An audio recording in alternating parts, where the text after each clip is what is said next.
everyone. This is going to be a fairly short video about my 150 gallon African Cichlid tank. It's an all glass aquarium, which I believe is the same company as Aqueon. It has dual overflows, one here and one here. I think it's actually called a mega flow or something like that. I keep mostly peacocks, haps, and then a few mbunas. As you can see, got one little guy right there, and there's a rusty in there. Yep, there he is. Well, there he goes. But like I say, I keep mostly peacocks and haps. I picked this guy up yesterday. He is just a great little OB peacock. Got what I believe is a little Eureka red right there. The Boreali, however you pronounce it. Got a lot of little peacocks in here that just haven't really, they're not big enough to color up yet. Got a lemon jake right here who's a really promising guy. He's going to be a stud. Let's see. This is my sunshine peacock right here. He's probably my favorite. He's not at complete full color right now. I've had some aggression in the tank with this guy who I picked up as a really small peacock, and he's just gotten a lot bigger. Not exactly sure what he is. Maybe a hybrid, I don't know. But he's been harassing my sunshine, and so he's in solitary confinement right now until I figure out what I'm going to do. Let's see, who else? This guy's really coloring up right now. I believe it's a red shoulder peacock. Not real sure. I'm still learning the different names of all the fish. This is another little peacock. I'm not sure what he is. I got him from the pet store maybe a month ago. I kind of expect big things out of him, but he's not. He's just been kind of slender, and he hasn't really colored up that well yet. So on this 150, I run a Fluval 406, as you can see down here.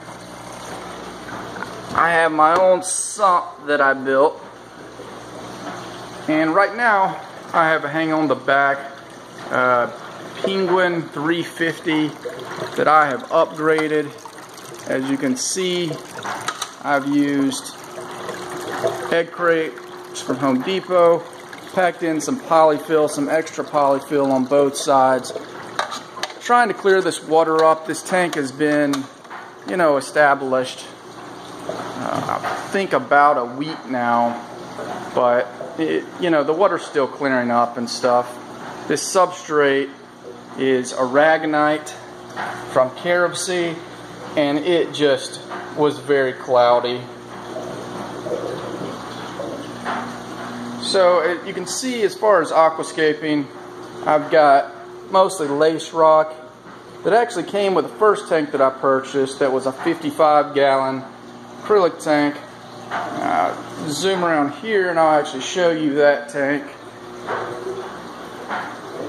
We just ran out of space. Not sure what I'm going to do with that tank. Probably sell it. So back to it. I'll go in and try to describe this sump that I've built basically over the past couple of weeks. This is the overflow box. This is where the water goes through. That's supposed to keep fish and debris out. Here I've got a Durso pipe. This is the drain, and this is where the water comes back out. The Durso pipes are supposed to make it a little quieter. We've got that on both sides, and you kind of see the water level in there. So the water goes in there, it drains down, and now we're going to go to the sump. That's the drain line right there, the big PVC pipe. The drain line from the other side comes in over here. This is a valve, so I can turn that off and at least restrict it a little bit if I need to. This is my first time installing a sump and doing the plumbing, so seems to have worked out okay, but next time I do it, probably look better. This is where the water comes into the sump. As you can see, I've got some good aeration, bubbles, and stuff going on. That's good. That means that the water's oxygenated when it comes over here.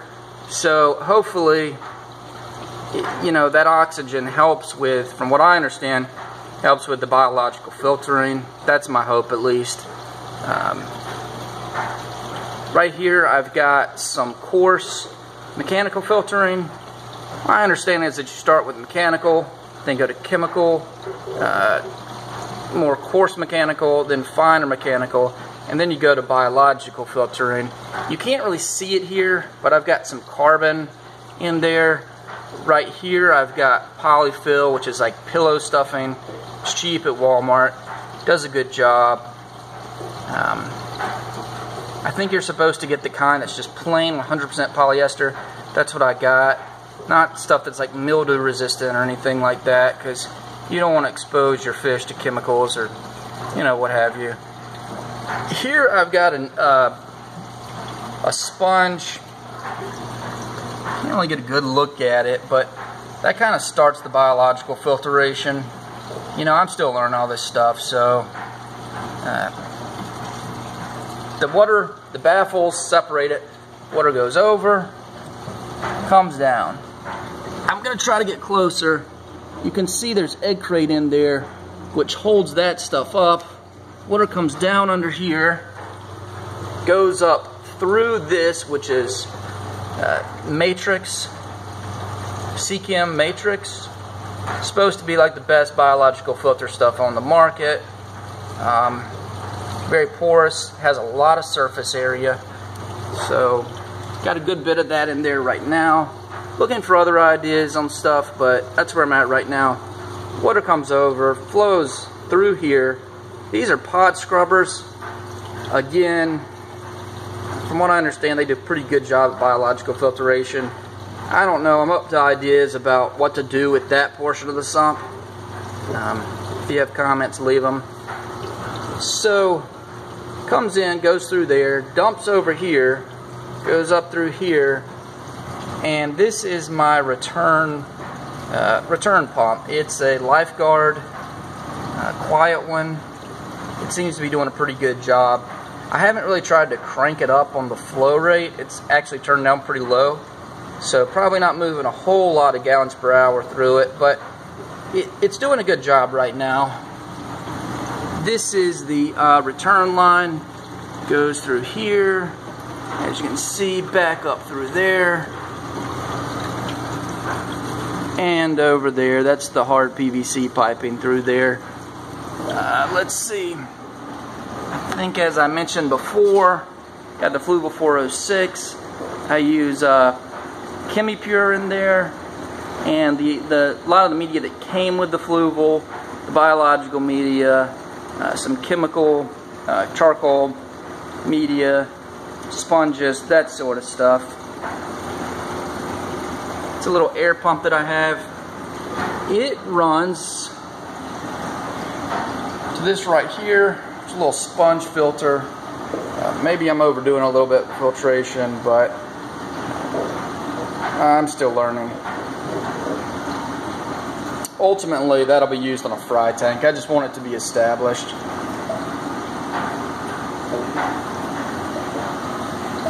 Got good circulation in this tank. Here's my filter that I don't really need. This is a little thing called Ammonia Alert by Cichlid. I think this thing is great. It really does change, and it really does seem to work from what I can tell from testing it. You know, testing my water with other test kits. It seems to really work well. I really wish they would make this for, you know, other stuff that we need to test for as well. So thanks for watching. That's my tank. Let's see if I can actually, yeah, it actually was all the way. So as I mentioned, got a lot of lace, maybe I didn't mention, I've got a lot of lace rock down here. That came with a tank that I purchased. Used carob sea aragonite. But that's my tank. Thanks.